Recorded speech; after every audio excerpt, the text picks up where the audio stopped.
Welcome to this lecture of Professional Voice Audio Blueprint.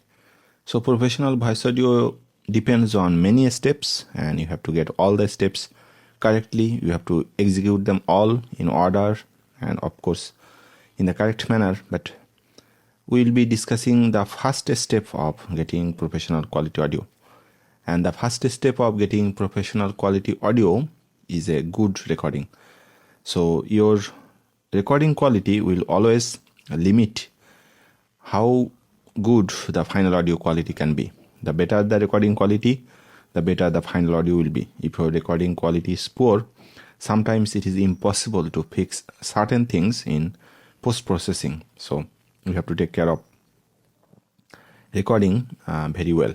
This course is about post-processing, like we get a recording and what we can do to make it better or professional quality through various tools and plugins using in post-processing.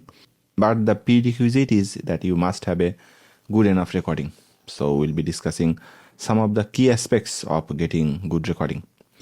Now, during recording or just before recording, you have to make sure of three things: that you have selected the correct microphone, you are recording from the correct side of the microphone, and you are recording from the proper distance of the microphone. Now let's see those one by one. So the first thing is using the correct microphone. So it is not very uncommon to record in wrong microphone, because you can see now I am in Adobe Audition, though this is a software agnostic course, so we are not dependent on any software. We'll see and use the best tools for a particular job, but you will be recording in a software. So in any software, you will be seeing an option to select the microphone. For example, in Adobe Audition, you have to go to Adobe Audition settings and then you go to audio hardware. And in audio hardware, you can see the default input where you can select the microphone. So for me, it is Scarlett 2i2 USB in Adobe Audition. If I go to Audacity, then I can go to audio setup and I can check the recording device, and it should be Scarlett 2i2 USB for me, but now it is selected a different one, but I have to select this one. So before recording, you have to make sure that you are recording with the correct microphone. That is step number one. And why it is important or necessary to make sure? Because there are certain things that your selection of the microphone can change behind the scene. Maybe your computer have restarted or your microphone got disconnected and got connected again. So there can be various reasons that the microphone selection can change behind the scene. So it is a very good practice to check which microphone you are using just before recording. That is point one. Point number two is recording from the correct side of the microphone. So the microphone I am using, this one is Sennheiser E845.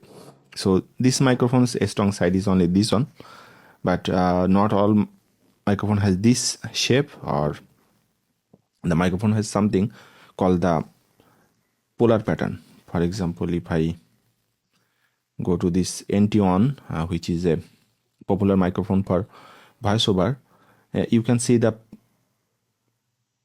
structure of this microphone is different. All the sides seem equal, but that is not. It has a polar pattern, cardioid polar pattern. So you will get a strong sound or better sound only in one side of the microphone. If you talk in different side of the microphone, you will see the recording quality is not the same. So what I would suggest, that you record something and you start talking on the different sides of the microphone, and when you move to different sides of the microphone, you will see that the audio data or the audio quality will be different. So it is important that you understand which is the strong side of the microphone and always record in that side. It is also very common issue. Sometimes I get approached by people that suddenly their audio quality has been degraded and they don't know why.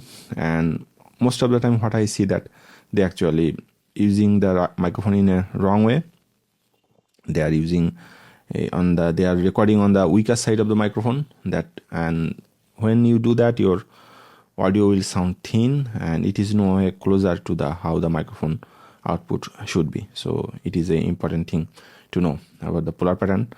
And if you don't know about the polar pattern or what is the strong side of the microphone, you can go to my classroom and you can post in the community that which microphone you are using and what is the purpose of using a microphone. Then we will have a conversation there.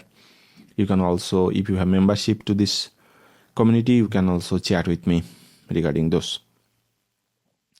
And that point number 3, that is very, very, very important, that is the proper distance from the microphone. So the rule of thumb is like this: your microphone should be placed like this distance, but that is usually 4 to 8 inches. Sometimes you need to be closer, like 4 inches, or sometimes you need to be a bit further, like 8 inches, depending on the type of voiceover you are recording. But if you get too close to the microphone, sometimes like you are eating the microphone, then your audio will sound too boomy. You will have proximity effect, and you will also have mouth noises, and sometimes the boomy kind of audio you will be getting by too close to the microphone may not be required, or may be unnecessary or not desired. That is the thing. And if you are being too far from the microphone, then you will compete with the sound reflection on your space, and your sound will be thin. And if you record something from too far, then the amount of sound reflection you will get is not fixable during the post-processing. Also, you will lose the warmth, the brightness, the richness of your voice. So it is important that you maintain the proper distance during recording. And another thing also, that if your distance from the microphone is not correct, not right, then sometimes it is not fixable during post-processing and you have to record again. So all these 3 things I have discussed: the microphone selection, the talking in the correct side of the microphone, and talking from the proper distance. If you make mistake in any of these points, then you will have a audio that will be so bad that is not usable in the professional voiceover settings. So you must make sure that all these 3 things are correct before recording or during recording.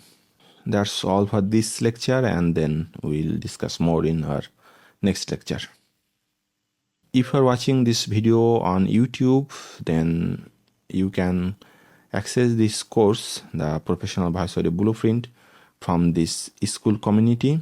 I will share this school link in the description of the video. You can join in the school group for free, and then you can upgrade to this course, or you can enroll in this course from my Patreon link. I also have a Patreon sales page for this course.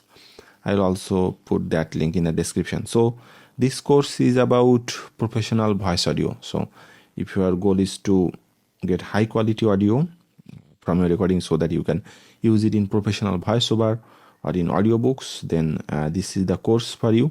And this is a software agnostic course. So we will not be dependent on any software.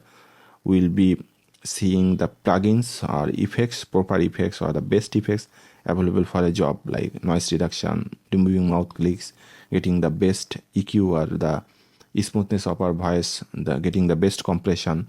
All these things will be covered in this course. So you will learn how to get the highest quality audio from your possible. You will learn what are the best tools to get that kind of audio. I hope you to see inside the course. Thank you for joining.